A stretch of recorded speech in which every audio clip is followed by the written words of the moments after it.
Amém, glória a Deus. Boa noite, boa noite, boa noite. Estamos iniciando esta noite mais uma transmissão da live Momento com a Palavra. Esta noite o Senhor Deus tem maravilhas para nós. O Senhor Deus vai falar aos nossos corações através da sua palavra maravilhosa.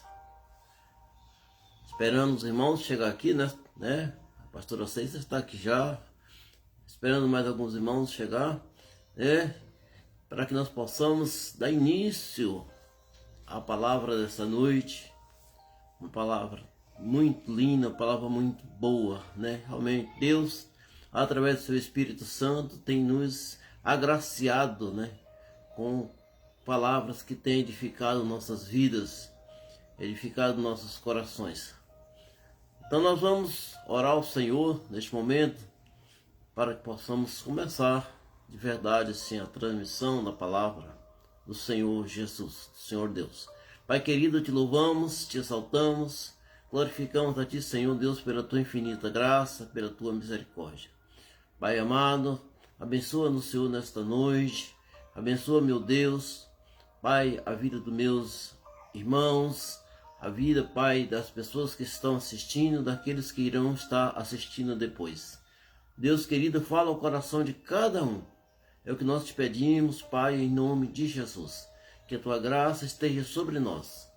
Em nome de Jesus. Amém? Boa noite. A nossa líder, Dani, que está chegando também por aqui, né? Então nós vamos já começar a fazer a leitura da palavra de Deus. Os irmãos que vão ler na Bíblia, abra sua Bíblia em Marcos capítulo 14, versículo 32. Nós vamos ler até o versículo 42. São 11 versículos, né? Vamos meditando neste versículo, né? Se o Senhor permitir, nós conseguimos estar meditando em todos os 11 versículos. Senão, nós vamos indo até onde o Senhor permitir. Em nome de Jesus. A palavra do Senhor está separada para nós pelo seu Espírito Santo de Deus. Diz, versículo 32 do capítulo 14 de Marcos. Então foram a um lugar chamado Getsemane. E Jesus disse a seus discípulos, sentem-se aqui enquanto vou orar. Palavra interessante, sentem-se aqui enquanto vou orar. Né, irmã Vilma? Boa noite, irmã. Graças a Deus que a irmã está chegando aqui também, né? Irmã fiel às nossas transmissões. Versículo 33 diz, levou consigo Pedro, Tiago e João, e começou a sentir grande pavor e angústia. 34. Minha alma está profundamente triste, a ponto de morrer, disse ele. Fiquem aqui e vigiem. Ele avançou um pouco e curvou-se até o chão. Então orou para que, se possível, a hora que o esperava fosse afastada dele. E clamou, Abba, Pai, tudo é possível para ti. Peço que afaste de mim este cálice. Contudo, que seja feita a tua vontade, não a minha. Depois voltou a seus discípulos e os encontrou dormindo. Simão, você está dormindo? Disse ele a Pedro. Não pode vigiar comigo nem uma hora? Vigiem e orem, para que não cedam à tentação, pois o espírito está disposto, mas a carne é fraca. Então os deixou novamente e fez a mesma oração de antes. Quando voltou pela segunda vez, mais uma vez encontrou os discípulos dormindo, pois não conseguiam manter os olhos abertos. Eles não sabiam o que dizer. Ao voltar pela terceira vez, disse, vocês ainda dormem e descansam? Basta, chegou a hora. O Filho do Homem está para ser entregue nas mãos de pecadores. Amém? Só explicar para os irmãos que eu estou lendo na nova versão transformadora. Tá bom? Então pode dar alguma divergência na leitura de outras versões. Mas a palavra de Deus é autêntica e fiel. Glória a Deus. Então, irmão, este texto da palavra de Deus narra um fato ocorrido com Jesus antes da sua morte. Quero mandar uma boa noite para a Suzete. Apareceu por aqui, a Suzete Valadão. Né? Boa noite para você. Estou com as suas crias aqui, viu, Suzete? Uma bênção. Mandar um abraço muito especial também para meu irmão querido, Lupercio Reis Rocha, que está também assistindo com a gente. Graças a Deus por sua vida, meu irmão. Que Deus abençoe você e sua família. Então, como eu estava falando para os irmãos, este fato ocorreu um pouco antes da morte de Jesus, né? Esse fato ocorreu provavelmente na quinta-feira, né? E Jesus morreu na sexta, como é a tradição que nós sempre entendemos, né? Então o Senhor Jesus havia acabado de celebrar a ceia com os discípulos. Na verdade, a última refeição que ele fazia com seus discípulos, né? Como ele disse, né, em Lucas, né, não cearei mais com os irmãos o fruto dessa vide, até que nos encontramos no reino dos céus. Então aquela foi a última refeição que Jesus fez com seus discípulos durante a sua vida aqui na terra, lá em Israel. Então tudo aquilo encenava o sofrimento que Jesus haveria de enfrentar desde a sua prisão até a sua morte. Aquilo ali era um preliminar, né, que estava acontecendo. Então, terminada a ceia, Jesus lava os pés de seus discípulos no sinal claro de humildade e espírito de servir. Isso está escrito lá em João, né? Logo após este fato, Jesus se dirige ao Getsemane, onde ele seria preso, condenado, crucificado e morto. Todos esses fatos se desenrolaram em menos de 20 horas. Então você vê como as coisas foram terríveis para o Senhor naquele dia, né? Na quinta-feira à noite, o Senhor foi ao Getsemane, ali foi preso, e dali ele foi levado para ser julgado, condenado e crucificado e morto, né? Antes do final do dia da sexta-feira. Então foram menos de 20 horas, tudo aquilo aconteceu, né? Muita coisa realmente. Quero mandar um abraço para meu irmão, amigo, né? Nilson Cândido. Nilson Cândido está aqui assistindo. Que Deus te abençoe, meu irmão. Deus seja contigo e com a sua família. Então, amados, este fato foi um fato que marcou profundamente a história, né? A nossa história. Porque Jesus, terminando de celebrar a ceia, ali onde ele manda que Judas fizesse, né, o que ele tinha que fazer. Então Judas saiu dali da ceia e foi atrás dos sacerdotes, e dali já mandaram os policiais para prender Jesus. Então aquilo foi um fato que marcou muito, né, a vida de Jesus Cristo, a vida dos discípulos e as nossas vidas. Então, na análise expositiva desse texto, nós vemos logo no versículo 32, diz assim: então foram a um lugar chamado Getsemane, e Jesus disse a seus discípulos: sentem aqui enquanto eu vou orar. Algumas coisas nós temos que excluir, né, deste versículo, né? Trazer para nós uma análise deste versículo. Em primeiro lugar, esse lugar chamado Getsemane era um lugar que Jesus ia constantemente orar com o seu discípulo. Então, no oráculo tradicional, este lugar é conhecido como o Jardim do Getsemane, um termo do original que significa prensa de azeite. A Valci Alves da Silveira, boa noite. A Valci também está por aqui já, né? Que bom, bom mesmo, viu, Valci, que você chegou. Então tá bom. Então, no original, aquele termo Getsemane significa prensa de azeite. Por quê? Porque ali havia muitas prensas onde se tirava azeite de oliva, porque aquele jardim, aquele horto estava justamente no Monte das Oliveiras, né? Na verdade era um lugar situado ali naquele monte. Ali existiam várias prensas onde se esmagava as olivas para extrair o azeite, que era um produto de grande importância na economia daquela época. Então o azeite era tirado de 3 maneiras, né? De 3 graus de pureza, que servia para iluminar, servia para cozinhar, servia para a unção, né? Servia para muita coisa, né?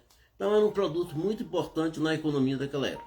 E ali Jesus estava preparando seu espírito para aquele momento que ele haveria também de ser esmagado. Interessante, né? Pela ligação que tem. Ele estava num jardim onde tinha muitas prensas, onde as olivas eram esmagadas, as azeitonas, onde elas eram esmagadas, e Jesus estava ali preparando o seu espírito para aquele momento que também ele havia de ser esmagado de forma sacrificial por cada um de nós.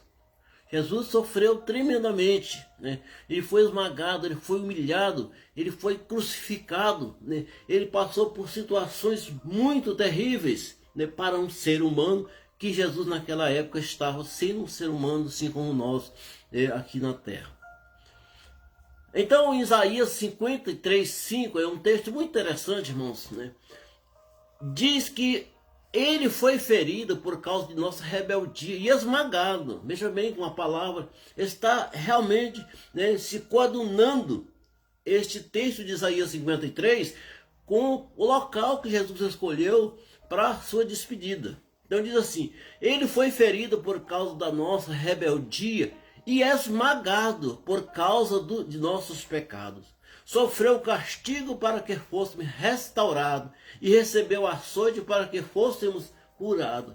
Amados, nós temos que analisar isto e entender, compreender e ver o quanto o Senhor Jesus maravilhoso foi naquela noite, né? Sofrendo uma angústia terrível, porque como ser humano, ele sabia de que grande sofrimento iria passar. Então ele se dirigiu para aquele local. E é interessante, irmãos, que pela tradução, pela narrativa de Marcos, ele levou todos os discípulos, todos os 11 discípulos, porque Judas já tinha saído para buscar os policiais para prender Jesus. Então ele saiu com todos os discípulos, os 11. Né? Quando chegou na entrada do horto, do Getsêmani, ele falou para eles: sentem aqui enquanto eu vou orar. Irmãos, que ordem interessante é essa. Sentem aqui, fique aqui, vigie enquanto eu vou orar. E é interessante no versículo 33, né? Diz: mas ele levou consigo quem? Pedro, Tiago e João. E começou a sentir grande pavor e angústia. Você imagina, irmão, quanto Jesus estava com sua alma sofrida naquele momento de grande angústia, né? E no versículo 34 ele mesmo exclama: minha alma está profundamente triste a ponto de morrer, né? Na versão de Mateus fala até a morte.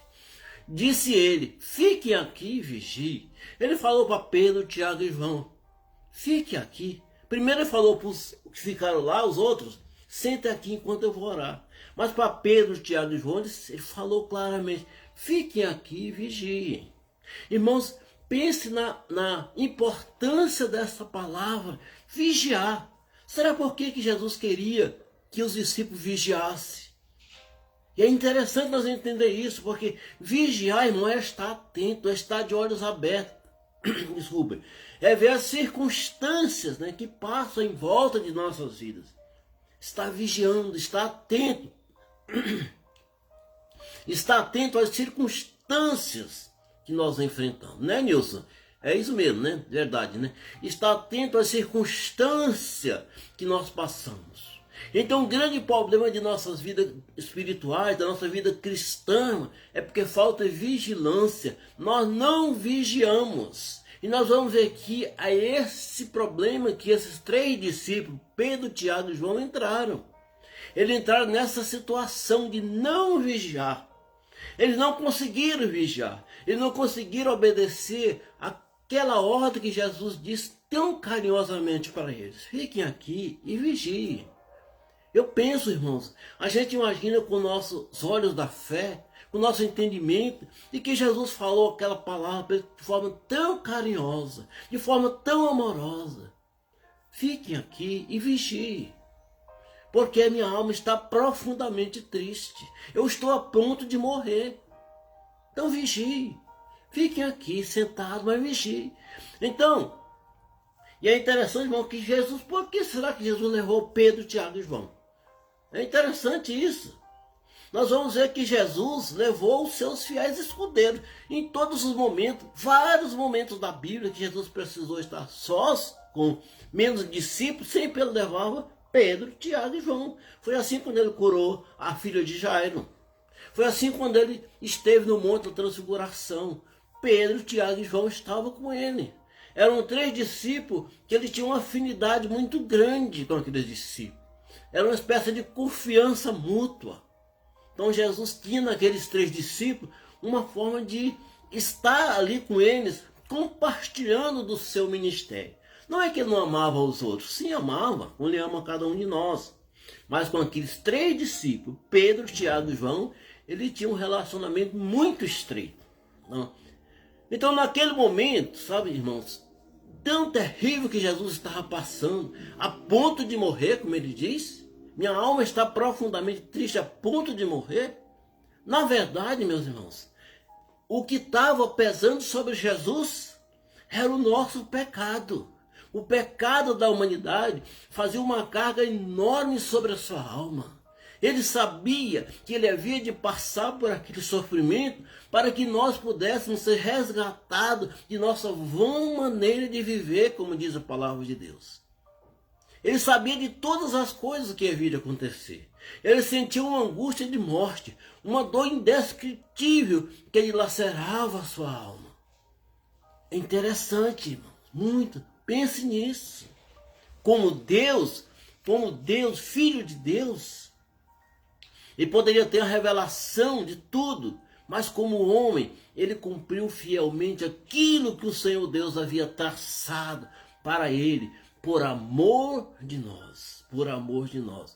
E na narrativa de Lucas, lá no capítulo 22, versículo 44, fala a respeito disso, diz que ele orou com tanto fervor, mas com tanta intensidade, e a sua angústia era tanta, que o seu suor caiu na terra como gotas de sangue. Oh, meus queridos, pense nisso. Analise isso. Como o nosso Jesus estava naquele momento. Uma angústia tremenda. Ele estava naquele jardim. Na versão de Mateus diz que ele foi a um tiro de pedra dos 3 discípulos. Provavelmente que uns 30, 40 metros para frente. E ali ele ficou angustiado, né? Que na narrativa aqui do evangelista Lucas diz que ele orou com tanta intensidade, com tanto fervor, com tanta força.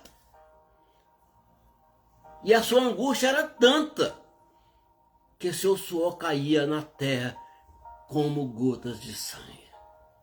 Eu vi hoje um estudo a respeito disso, né? E um cientista estava falando da possibilidade disso acontecer. Porque a intensidade da oração de Jesus foi uma coisa muito forte. Tão forte que houve um rompimento de capilares nos seus braços, na sua pele. E ali ele sangrava juntamente com o suor. E aquelas gotas de suor misturadas com sangue caíam na terra.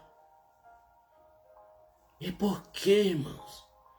Por quê? Em Mateus 26, 38, diz a palavra de Deus que Jesus falou assim: minha alma está profundamente triste.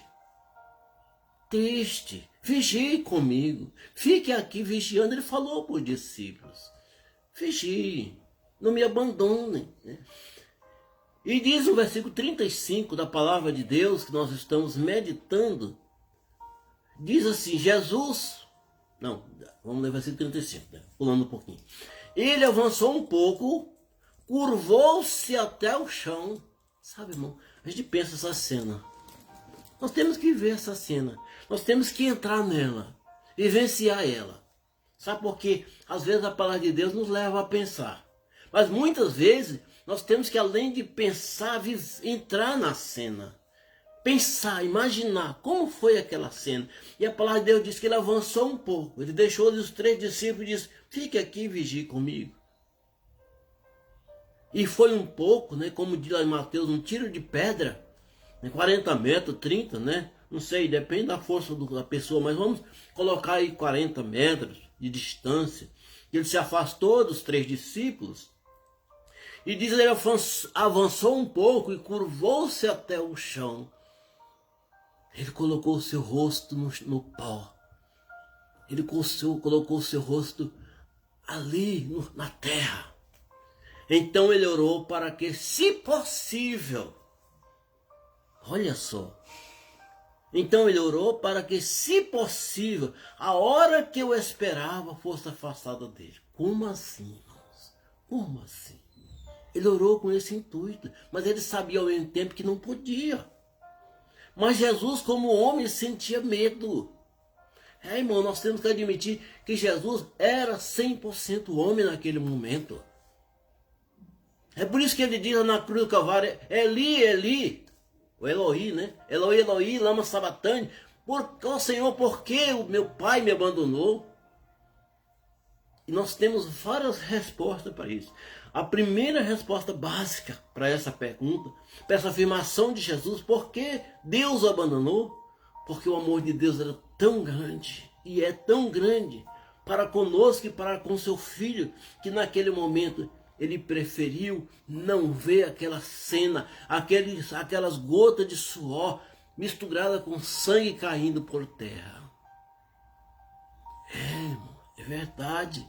A gente não quer analisar essas coisas, quer passar superficialmente na leitura do texto, mas nós temos que entrar dentro do texto, viver ele.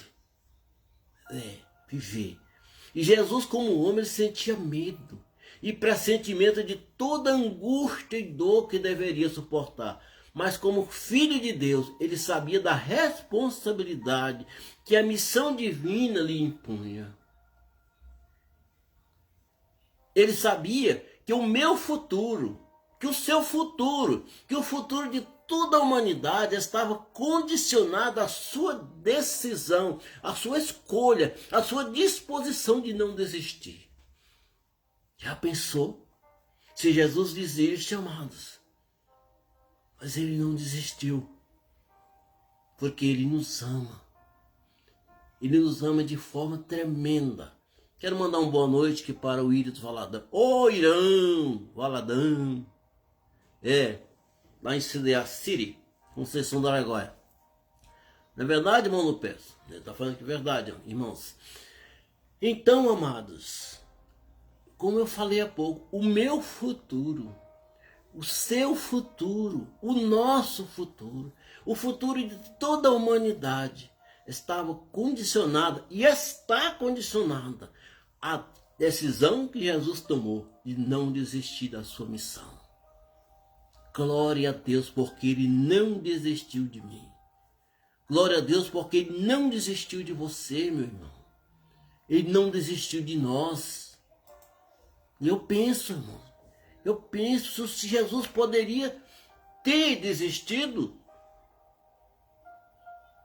quando Pedro sacou da sua espada e cortou a orelha do servo Malco. Jesus disse: Pedro, coloca a tua espada na bainha. Tu não sabe que eu posso invocar 12 legiões de anjos para me defender. A pessoa ele podia invocar. Ele podia sair livre, podia sair ileso daquela situação. Mas ele não fez. Por amor de mim, por amor de você. Um abraço para minha irmã que apareceu aqui. Não deu para ver o nome da irmã, né? Então, gente, se eu não der para falar o nome de todo mundo, vocês vão colocando de novo aí alguma coisa, tá? Uma luzinha, um comentário que eu passo de novo, tá? Porque às vezes passa e não dá tempo pra gente ler, né, irmã Dani? A irmã Dani colocou aqui: que amor é esse? Irmão, o amor que João colocou lá no seu livro, na sua narrativa do Evangelho de João, capítulo 3,16. Este é o amor. Este é o amor. Então, amados, Jesus não desistiu. A gente não pode afirmar como que era a onipresença de Jesus como homem, como filho de Deus naquela época. Mas o certo é que Deus onipresente, naquele momento ele olhou para o futuro e viu a mim e viu a você, viu a nós aqui no século 21, e ele viu que nós dependíamos de que Jesus continuasse aquela missão, aquele sofrimento, aquela angústia. Ele não podia, porque Deus nos viu, porque a Bíblia diz que o Senhor Deus, do seu trono, ele contempla toda a humanidade. E ele nos viu. E disse: não pode desistir. E Jesus não desistiu, porque ele nos ama de forma esplendorosa. Né, irmão Nilson? Jesus é maravilhoso, irmão. Não tem nada que possa, né, colocar isso de forma tão verdadeira. Mandando colocou amor que me constrange. Amor imensurável, ó Jesus, eu te amo. Eu te adoro. Dono da minha vida. Verdade, irmão. Verdade. Assumimos aqui essas suas palavras. Então, Isaías 53. Depois eu quero que os irmãos leiam esse capítulo de Isaías, capítulo 53, que ele traça uma condição, os fatos que ocorreram durante o sofrimento de Jesus, muitos anos atrás. Isaías já falava. Olha o que ele descreve no versículo 8 do capítulo 53. Diz que Jesus, ele foi condenado injustamente, foi levado embora. Ninguém se importou de ele morrer sem deixar descendente. Interessante essa linguagem de Isaías, né? De sua vida ser cortada do meio do caminho. Mas ele foi ferido mortalmente por causa da rebeldia do meu povo. Oh, Deus maravilhoso. Então ninguém se importou de que ele morresse sem deixar descendente. De que ele fosse cortado no meio do caminho. Um homem tão jovem, com 33 anos, 34 anos. Um homem com 3 anos e meio de ministério. Um profeta. Mas ali, ninguém se importou de que ele morresse. Mas tudo aquilo tinha uma finalidade. Tudo aquilo tinha um propósito. Tudo aquilo tinha um propósito que havia sido traçado desde a criação do mundo. Desde que Adão e Eva pecaram no jardim do Éden. Interessante que existe conotação muito grande no negócio de jardim, né, irmãos? No jardim do Éden o homem pecou e foi destronado da glória de Deus. No jardim do Getsemane, Jesus se entregou. E o homem foi resgatado, não é isso? Olha só que maravilha. Jardins. Então tá bom, vamos continuar então. Versículo 36, vamos dar para a gente analisar todos os versículos, né, que nós estamos analisando. Versículo 36, eu vou ler ainda com os irmãos o versículo 4 do capítulo 53 de Isaías, que diz assim: apesar disso, né, nós lemos lá, apesar disso, foram as nossas enfermidades que ele tomou sobre si, e foram as nossas doenças que passaram sobre ele. Pensamos que seu sofrimento era castigo de Deus. Não, mas era culpa nossa. Deixa eu falar mais vezes para os irmãos, estou lendo uma nova versão transformadora, tá? Então, era culpa nossa. Tudo que estava sobre Jesus era carga dos nossos pecados, do nosso sofrimento. Aquilo estava exercendo um peso muito grande sobre ele. E a sua alma estava tão aflita a ponto de morrer. Que maravilha! Então Jesus, no versículo 36, ele clamou: Abba, Pai. Você sabe o que significa a palavra Abba, Pai? Sabe como é que um filho chama o pai? Ele chama de papai. Meu papai. Foi assim que Jesus chamou o Senhor Deus naquela época. Ele clamou: Abba, Pai. Meu papai. Tudo isso é possível para ti. O que Jesus está dizendo? Ele lá no 35 ele falou que Deus poderia afastar dele aquele cálice, aquele sofrimento. E aqui ele dirige diretamente a Deus e diz: papai, tudo é possível para ti. Peço que afaste de mim este cálice. Peço que afaste de mim este cálice.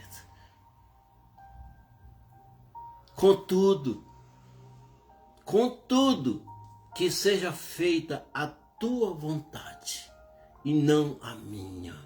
Oh, glória a Deus. Mandar um abraço para Maria de Fátima Almeida. Maria de Fátima Almeida. A minha Fátima eu trabalhava no Banco do Estado do Pará, lá em Conceição do Araguaia, no tempo que eu trabalhava no Banco do Brasil. Né? A gente se via quase todo dia nos intercâmbios bancários, né, Fátima? Foi um tempo muito bom, né, amiga? Então, meu abraço para você que está assistindo aí. Que Deus te abençoe a você e a sua família. Mas abençoe muito mesmo. Eu quero que o Senhor Deus te abençoe, no meu coração.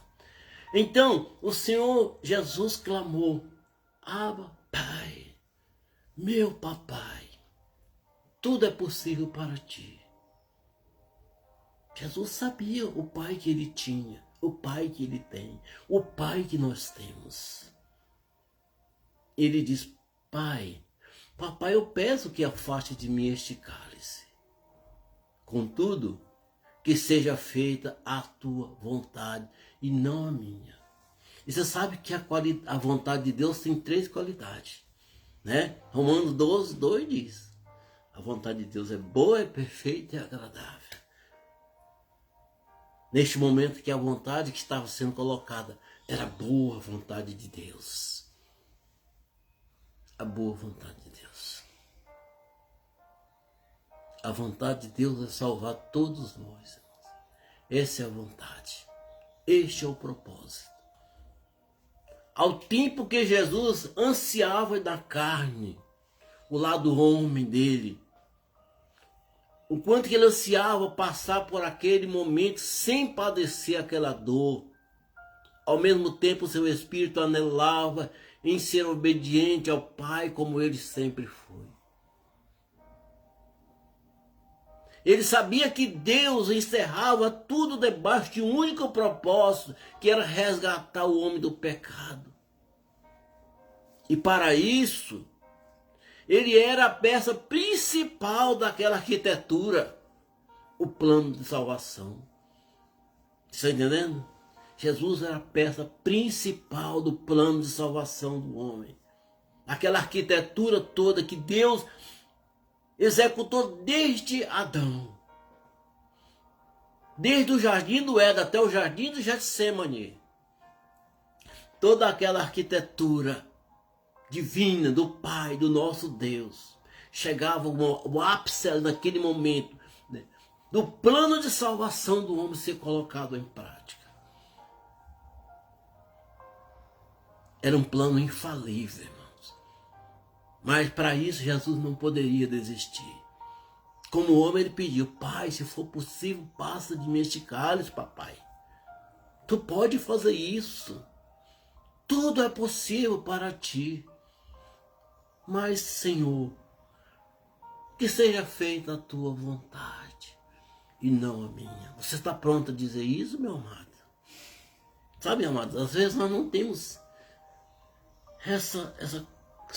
esse afeto de dizer: seja feita a tua vontade e não a minha. Quantas vezes nós queremos que a nossa vontade prevaleça, mesmo que não seja boa, e nem agradável, e nem perfeita. Mas nós queremos que ela prevaleça. Jesus não quis.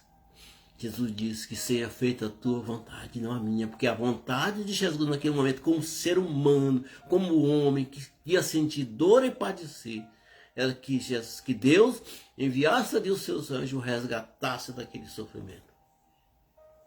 Vocês estão entendendo, irmãos? Estão entendendo? Como o pastor Assis colocou, o plano perfeito de Deus. Um plano infalível. Ninguém jamais executou um plano tão perfeito na face da terra como aquele. Quando Deus perdeu a titularidade do homem lá no jardim do Éden, ele começou a arquitetar este plano dia a dia. Cordeirinho a cordeirinho que morria, até chegar no Cordeiro de Deus que tira o pecado do mundo, Jesus Cristo. Anos, milhares de anos, Deus arquitetou este plano para salvar, para resgatar o homem daquela condição de pecador. Colossenses 1,3 diz, né, que ele nos resgatou do império das trevas e nos transportou para o reino do Filho do seu amor. Né, irmão Nilson? O irmão Nilson está compartilhando aqui. É isso, irmãos. É isso. Quando a irmã Dani colocou que amor é esse, João 3,16 diz assim, porque Deus amou tanto o mundo. Eu gosto tanto desse versículo, irmãos. Eu acho que todo mundo gosta desse versículo, todas as pessoas, né? Não é todo mundo, não é todas as pessoas. Porque Deus amou o mundo. Vamos substituir o mundo aqui. Porque Deus amou todas as pessoas de tal maneira que deu seu Filho único, unigênito. Porque lá em Hebreus fala que ele se tornou o filho primogênito, o primeiro de muitos. Mas aqui ainda ele era o filho unigênito, o único. Para que todo que nele crê não pereça, mas tenha vida eterna. Porque Deus amou todas as pessoas de tal maneira que deu seu Filho único. Isso é maravilhoso. É por isso que Paulo escreveu lá em Romanos 10:9. Se você confessar, se você declarar com a sua boca que Jesus é o Senhor e crer em seu coração que Deus o ressuscitou dos mortos, você será salvo. Condição simples, irmãos. Muito simples. Condição muito simples. Se você declarar com a sua boca que Jesus é Senhor, é o seu Senhor, suficiente Salvador, e crer em seu coração que Deus ressuscitou dos mortos, você será salvo. Sabe de quem isso depende? De você, de mim, de nós. É uma declaração que depende de nós. Declarar com a nossa boca que Jesus é o meu Senhor, o meu suficiente Salvador. Glória a Jesus, glória a Jesus. Ele morreu por todos, para que os que recebem sua nova vida não vivam mais para si mesmo, mas para Cristo que morreu e ressuscitou por eles, por nós. E é interessante, irmãos, muito interessante, porque Jesus estava ali como um homem. Boa noite, irmão Leonardo. Boa noite, pastor, a paz do Senhor Jesus Cristo. Amém. Irmão Leonardo é o nosso obreiro lá do ponto de pregação Resgatando Vida. Um abraço para o pastor Zezinho também, se estiver nos vendo, tá? Pastor maravilhoso que nós amamos de coração. Então, vamos voltar aqui à nossa análise. Então, irmãos, Paulo, quando escreveu em Filipenses capítulo 2, ele faz uma analogia de Cristo, homem, sendo Deus.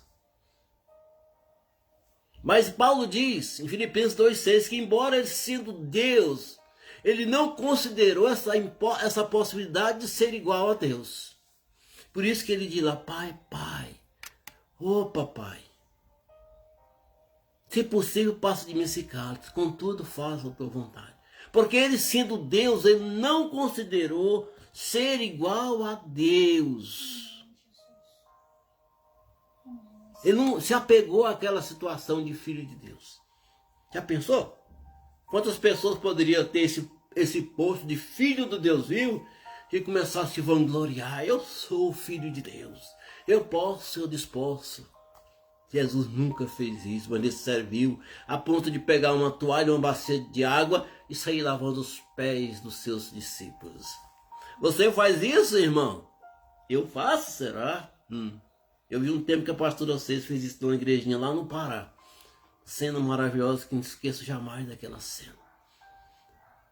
Aquilo Jesus demonstrava a sua condição de servo.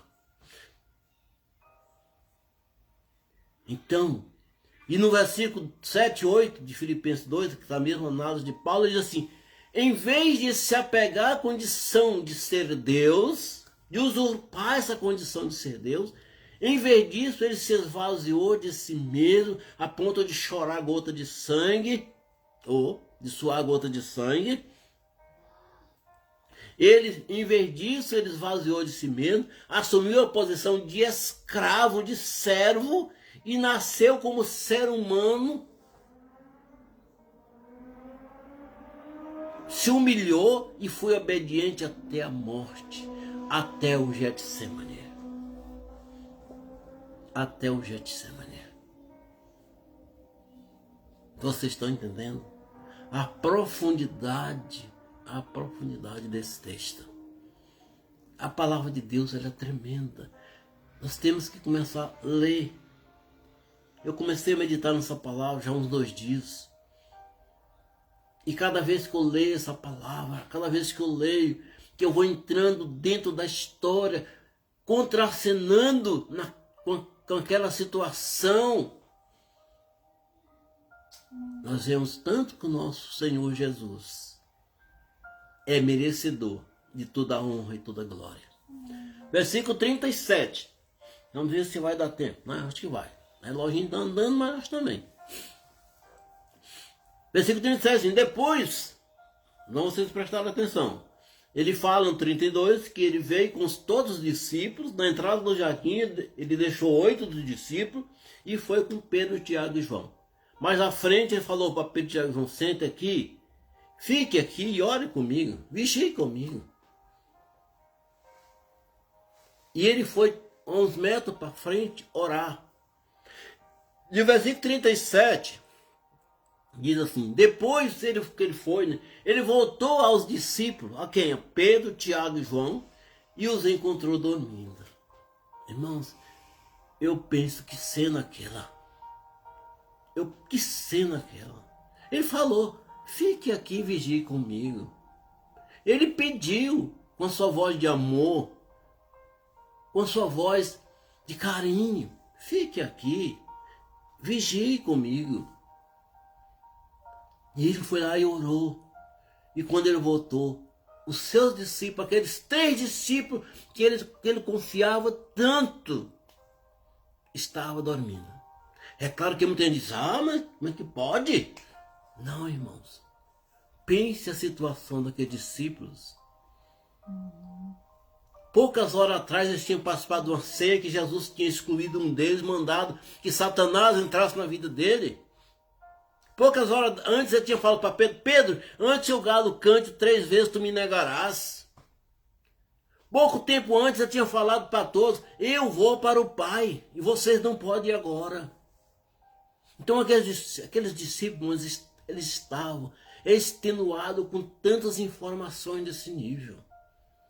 E Pedro, irmão, Pedro, aquela figura tão central no ministério de Jesus, Jesus disse: Pedro, tu vai comigo até a morte? Pedro, tu vai? Mas na verdade te digo que antes que o galo cante 3 vezes, antes que o galo cante 3 vezes me negarás. É assim a tradução correta. Estou trocando aqui a quantidade. Antes que o galo cante 3 vezes me negarás. E Pedro estava com aquilo na sua mente. Mas Jesus falou: fique aqui, vigie, orem. Aí Jesus voltou, encontrou seus discípulos dormindo. E a quem ele se dirige? Simão. Simão. E é interessante que ele não fala, ele não chama nesse momento, ele não fala de Pedro, porque Pedro é pedra, é forte. Não, ele falou Simão, inconstante. Simão, você está dormindo, Simão. Olha a pergunta que Jesus fez para Simão. Simão, você está dormindo? Não pode vigiar comigo nem por 1 hora. Eu falei para você, eu pedi para você, vigie.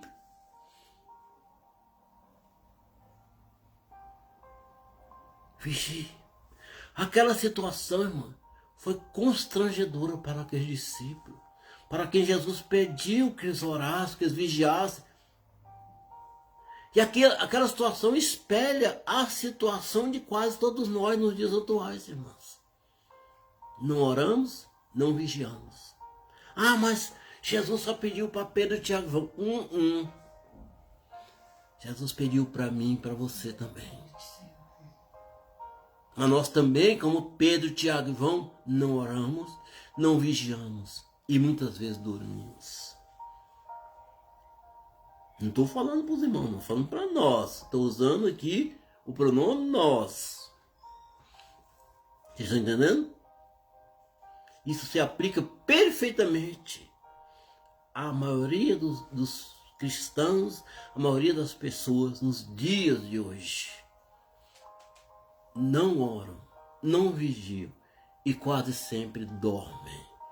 O interessante que o pastor Rael ministrou há 2 semanas atrás na igreja, falou sobre sono espiritual. É muito complicado. Quase sempre somos pessoas que não vigiamos, irmão, que não oramos. E quase sempre dormimos. E não é só dormir fisicamente que é necessário. Nosso corpo pede, mas é o sono espiritual, aquele que apaga a nossa alma e emudece o nosso espírito. O soldado que não vigia é presa fácil para o adversário, mesmo numa guerra bélica mesmo. O comandante determina os sentinelas. Você fica de sentinela, vigiando. A pessoa, se eles dormem, os adversários vêm e atacam. Então, por isso que Jesus falou para aqueles discípulos: fiquem aqui, orem, vigiem comigo. Porque Jesus estava sensível naquele momento. O lado humano nele estava aflorado. A sua alma estava tribulada.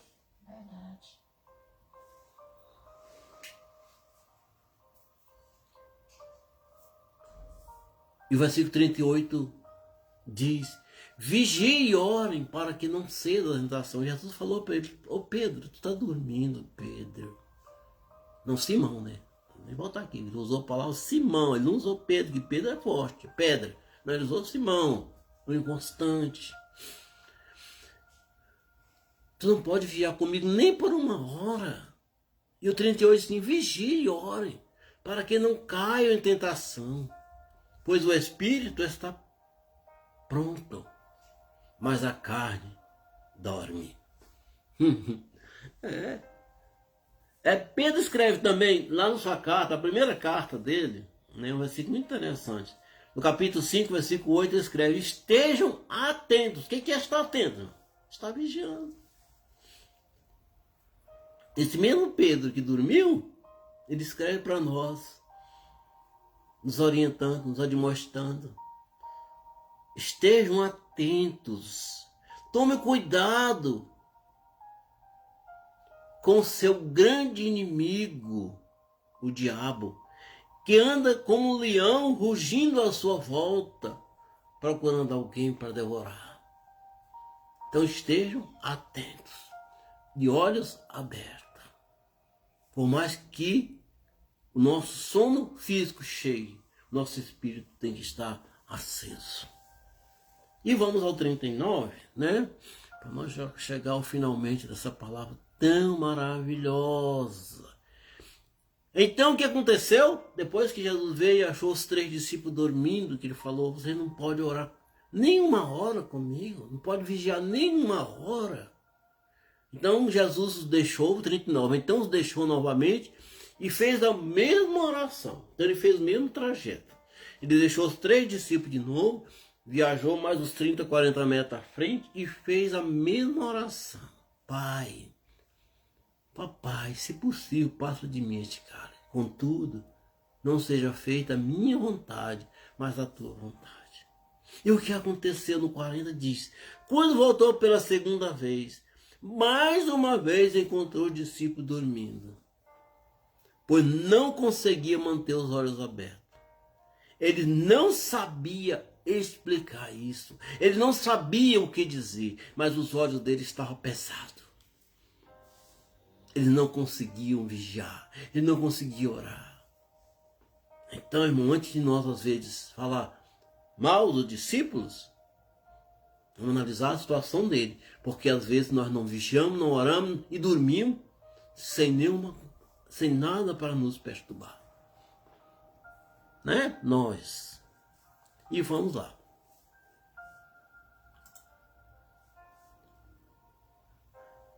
Então, mais uma vez, eles foram dominados pelo sono. E quando Jesus voltou, estava convalescendo do seu sono, da sua canseira. E no versículo 41, Jesus fala. O narrador, Marcos, fala assim, ao voltar pela terceira vez, irmão. Primeira, segunda, terceira. O que aconteceu? Jesus disse para vocês ainda dormem e descansam? Basta, chega. Chegou a hora, o Filho do Homem está para ser entregue na mão dos pecadores. Marcos 13:36, ele escreve assim, que o Senhor não nos encontre dormindo quando chegar sem aviso. Você lembra a história das 10 virgens lá? Do azeite? Pois é. E no 37 de Marcos 13 ele fala, eu lhes digo, o que digo a todos, vigiem. Aqui o irmão Jonathan está cumprimentando com o irmão Nilson, né? Então tá passado o cumprimento aí, irmão Nilson. Então os olhos deles foram abertos e o reconheceram neste momento e desapareceu. O que é isso aqui, irmão? Isso é um texto, é uma parte do texto do caminho de Emaús. O que acontece quando nossos olhos espirituais estão dormindo? 2 discípulos andaram com Jesus por mais de 10 quilômetros e não o reconheceram porque os seus olhos estavam espiritualmente fechados. Ele estava espiritualmente dormindo. Mas no momento que eles reconheceram que era o mestre, no momento do partir do peixe, no momento que deu graça, é um momento maravilhoso. Então, irmão, nós não possamos andar com Jesus 10 quilômetros sem conhecê-lo, não.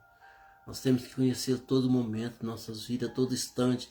Dizer, é o Senhor que está comigo, é Ele que está comigo, é Ele que me cerca, é Ele que me guarda.